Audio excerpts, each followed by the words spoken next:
20 à 5.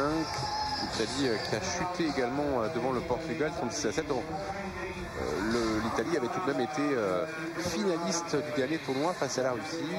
Ça avait été un petit peu la surprise, hein, mais l'Italie nous avait habitué à mieux la semaine passée. Et là, du coup, bien l'Italie qui est un petit peu retombée dans ses travers.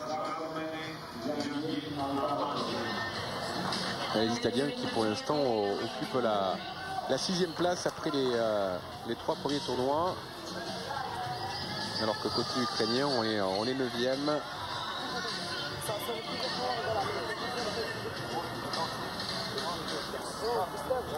Allez, ce sont les Italiens qui vont donner le coup d'envoi dans cette partie.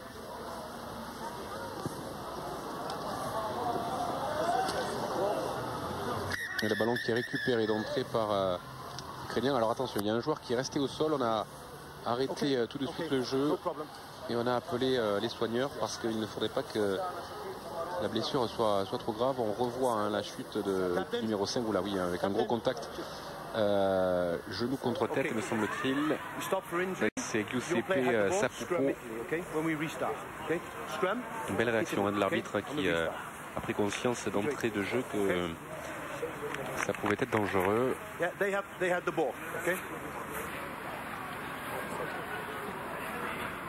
No, he had the ball.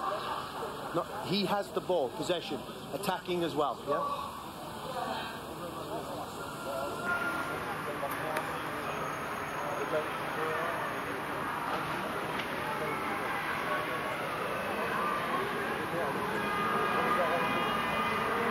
Je verrai avec les deux là parce que les champs sont pas clairs. C'est pas qu'il voit, il y a 3 mètres. Okay, we change, yeah? I think, yeah, change.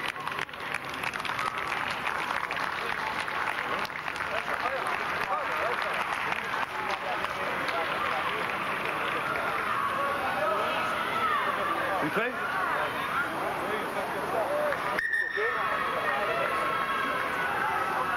Scrum. Crouch. Touch. Pause. Engage.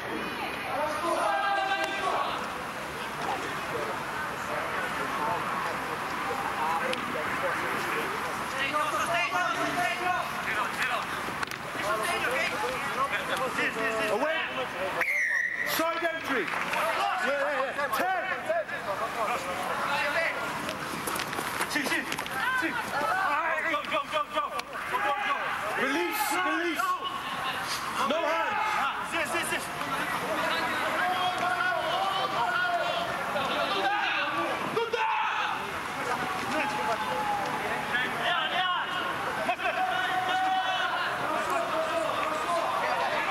Release.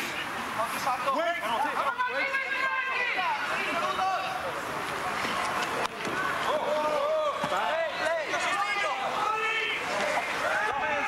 Les Italiens qui font le siège pour l'instant des 22 mètres ukrainiens. Mais ils n'ont toujours pas trouvé la faille.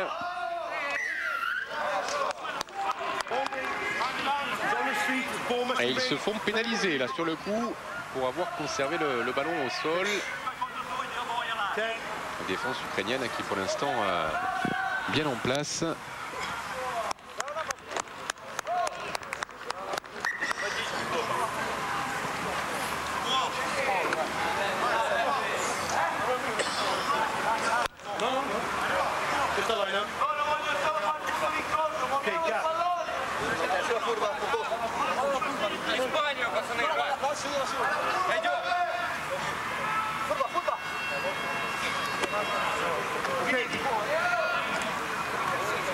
Allez, on écarte côté ukrainien. On va essayer de mettre peut-être un petit peu le feu dans cette défense italienne.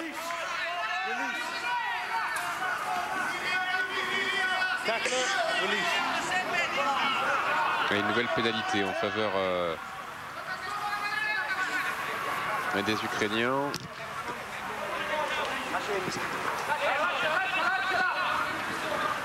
Et on vous disait qu'on allait vous donner le résultat d'Angleterre Espagne, résultat important. Et bien sachez que l'Espagne a gagné, a largement battu l'Angleterre.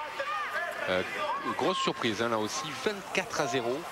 Les Anglais qui n'ont pas marqué le moindre point. Du coup, bien l'Espagne va terminer première, hein, à coup sûr du groupe A en ayant remporté ses 4 premiers matchs.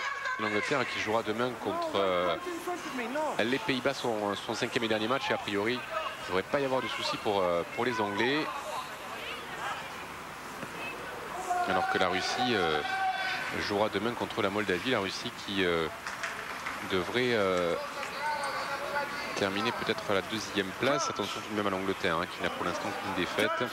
Qui jouera demain contre le Pays de Galles. Non, l'Angleterre qui a 2 défaites, hein, puisque les Anglais ont aussi été battus par la Russie.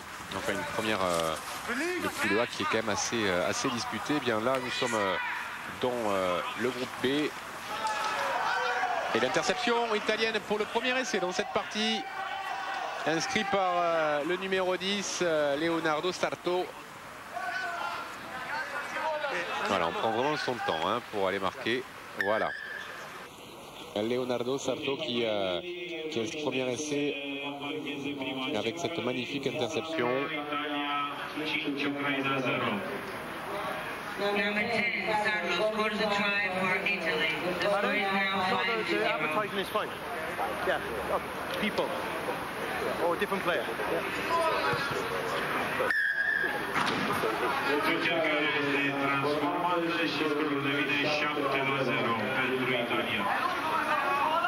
Et ça fait donc 7-0 pour l'Italie dans cette rencontre. Et oui, concernant le classement justement de ce groupe B, pour l'instant l'Italie et l'Ukraine qui ferment la marche. Et la Roumanie qui a remporté un 2e match, hein, en battant tout à l'heure le Portugal. Et bien a priori la première place se jouera, hein, parce que demain il reste des matchs de poule. La France se jouera face à l'Ukraine, le Portugal contre la Géorgie et l'Italie contre la Roumanie. Eh bien la première place, hein, se jouera très certainement entre la Géorgie, la France et le Portugal. Et les Français qui tout de même sont plutôt pas mal partis, hein, avec victoire face à la Roumanie, victoire face à l'Italie. Alors une défaite, certes, contre le Portugal, mais ensuite il y a eu cette victoire que vous avez vécue tout à l'heure face à la Géorgie. Il faudra battre l'Ukraine demain. Le 2e essai italien à l'instant même pour le numéro 3, Fabrizio Sepe. Pour l'Ukraine, eh bien ça sera à coup sûr compliqué, hein, dans cette poule B. Et a priori ça va faire une nouvelle défaite. Là ils en prennent du moins le chemin. 12-0.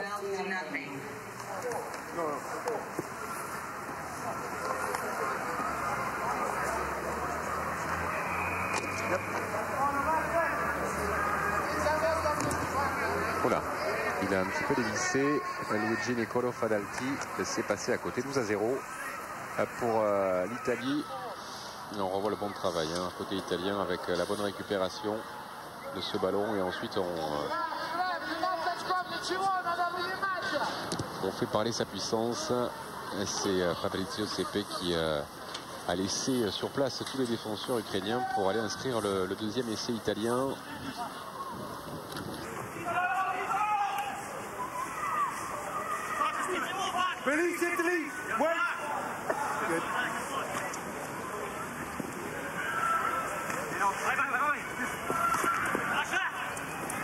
Allez, côté ukrainien, on essaye d'avoir du soutien permanent. C'était plutôt pas mal fait, mais la pression italienne a empêché l'action de se développer. C'est la fin de la première période, c'est la mi-temps. À 12-0 pour l'Italie face à l'Ukraine. Les Italiens qui semblent avoir fait le plus dur.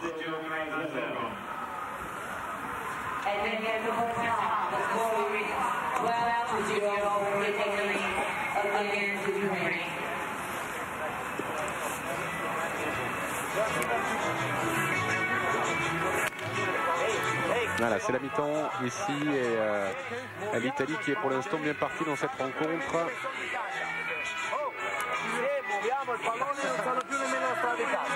Alors, on va donner un petit peu les consignes côté italien.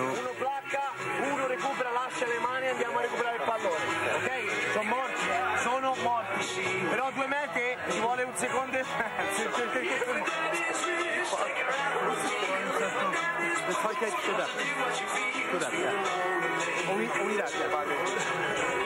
Ragazzi, Yes, I say stand up. Vizio continua, Vizio non mischia, prendiamo perché dici che stappiamo verso l'alto. Ok, let's go. Dai Kane, ancora.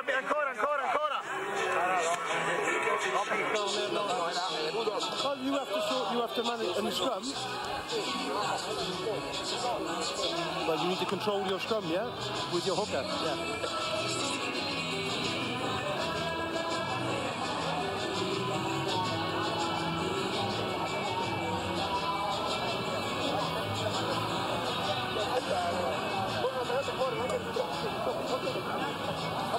Allez, la seconde période de ce match entre Italiens et Ukrainiens. C'est le dernier match que nous allons suivre aujourd'hui sur l'antenne d'Eurosport 2. On se retrouvera bien sûr demain pour suivre les phases finales de ce Grand Prix Series de Bucarest. Dernière étape de ce championnat d'Europe des nations de rugby à 7. À l'issue des phases finales demain, on connaîtra le nom du champion d'Europe 2011. L'Angleterre, le Portugal, la Russie, l'Espagne sont parmi les favoris. L'Angleterre est tout de même l'équipe qui a priori devrait remporter cette édition 2011, mais les Anglais ne sont pas au milieu de leur forme en ce moment. 2 défaites aujourd'hui. Très surprenant de les voir comme ça craquer presque si près du but. Ils avaient gagné les 2 premiers tournois à Lyon et à Moscou, et ensuite ils ont été battus la semaine dernière du côté de Barcelone en demi-finale par la Russie. Et là, aujourd'hui, ils ont chuté 2 fois au match de poule face à la Russie et face à l'Espagne. 24-0 face à l'Espagne. Très étonnant de les voir comme ça être battus très nettement, sans marquer le moindre point. Pour l'Italie et l'Ukraine, eh bien, a priori, les rencontres de demain, ça sera plus vers les matchs de classement, puisque ces 2 équipes ne joueront a priori pas les premiers rôles dans cette poule B. Une poule très resserrée avec 4 équipes, Géorgie, France, Portugal et Roumanie, qui se tiennent en pas grand chose. Et le match de demain aura son importance. L'équipe de France peut parvenir, pourquoi pas, à terminer première de cette poule B. Il faudra emporter pour cela face à cette équipe d'Ukraine qui a priori est la plus faible du groupe. Rien d'impossible pour les Français qui ont pour l'instant fait un beau tournoi et peuvent espérer de grandes choses pour demain. Allez, les Ukrainiens qui récupèrent un bon ballon. Là, c'est bien fait côté ukrainien. On va peut-être marquer un premier essai. C'est bien fait, c'est bien joué. Il est là, le premier essai ukrainien inscrit par Denis Maziukov.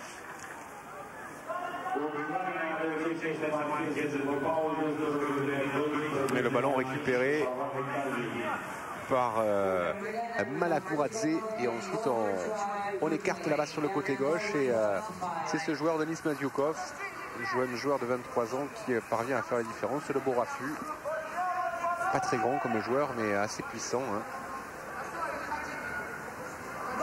et qui parvient à résister à un dernier plaquage avant d'aller filer à dame. Et l'essai ne va pas être transformé. Transformation à coup de pied manqué par Sergi Tserkovny.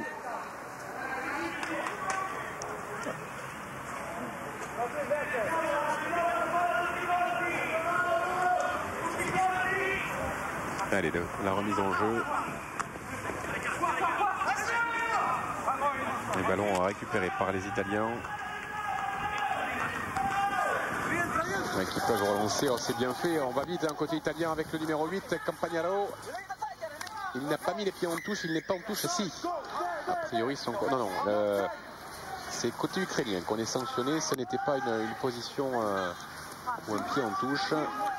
Attention, il y a peut-être un décalage. De la côté italien, c'est bien fait. Et le nouvel essai, le 2e essai personnel de l'après-midi pour Fabrizio Seppe. Enfin, sur ce match, 2e essai personnel pour CP, qui a su profiter des errements de la défense ukrainienne. Vous voyez, hop, une petite feinte. On fait mine de ne pas y aller. 25 to go. Okay.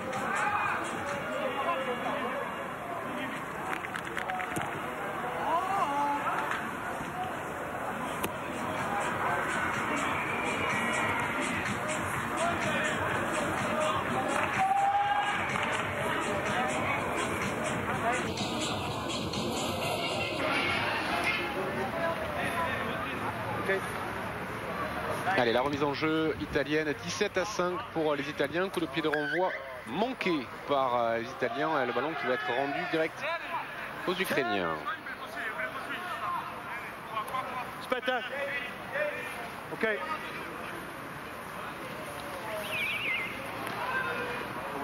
Release tackler.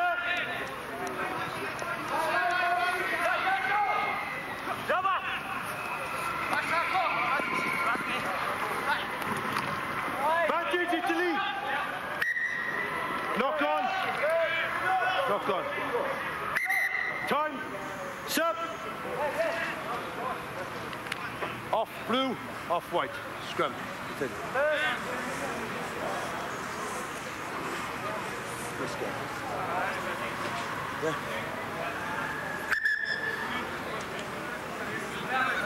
Crouch. Touch. Pause. Engage. Allez, cette mêlée et les dernières secondes à jouer dans cette partie. 1 minute 30 précisément. L'Italie va sans doute décrocher une nouvelle victoire cet après-midi. Okay. Crouch. Allez, l'introduction pour Fadalti. Pause. Engage. Play.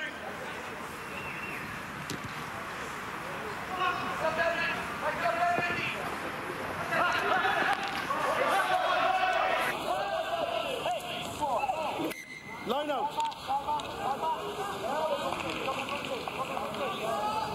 Italy. Come this way, come this way. Okay, move. Ukraine, move.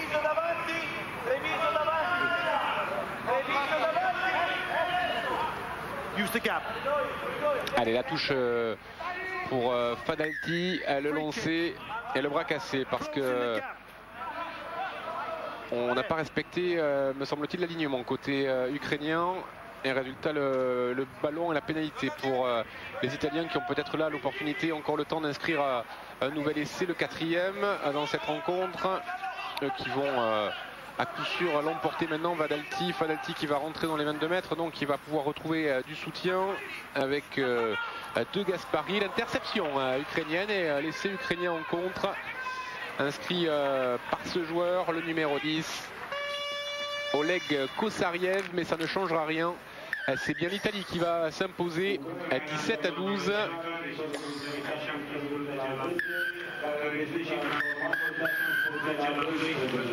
Voilà, laissé transformer, victoire de l'Italie face à l'Ukraine à 17-12, mais ces deux équipes qui devraient a priori terminer dernière du groupe B. On en saura un petit peu plus demain. Une belle victoire de cette équipe italienne qui néanmoins souffre un petit peu physiquement. C'est la fin après ce 4e tournoi.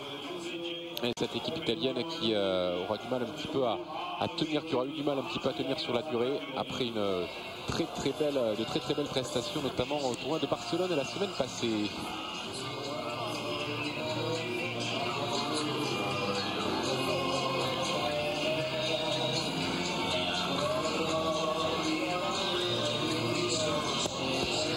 Alors on va regarder le classement à présent de la poule A avec l'Espagne qui est en tête devant le Pays de Galles et l'Angleterre. C'est surprenant de voir le Pays de Galles second, l'Angleterre 3e, la Russie 4e, les Pays-Bas 5e et la Moldavie 6e.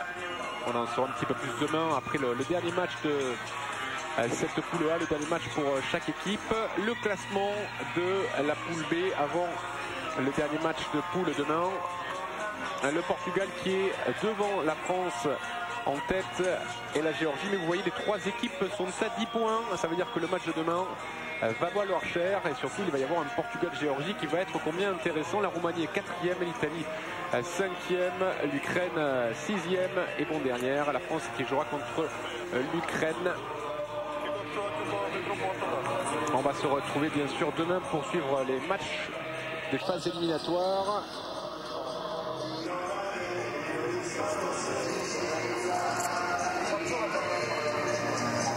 Et on va remercier bien sûr Jean-Marc Stabler, David Diban, Fred Accorsi qui ont assuré la réalisation et la production de cet événement. Merci, un grand merci à eux.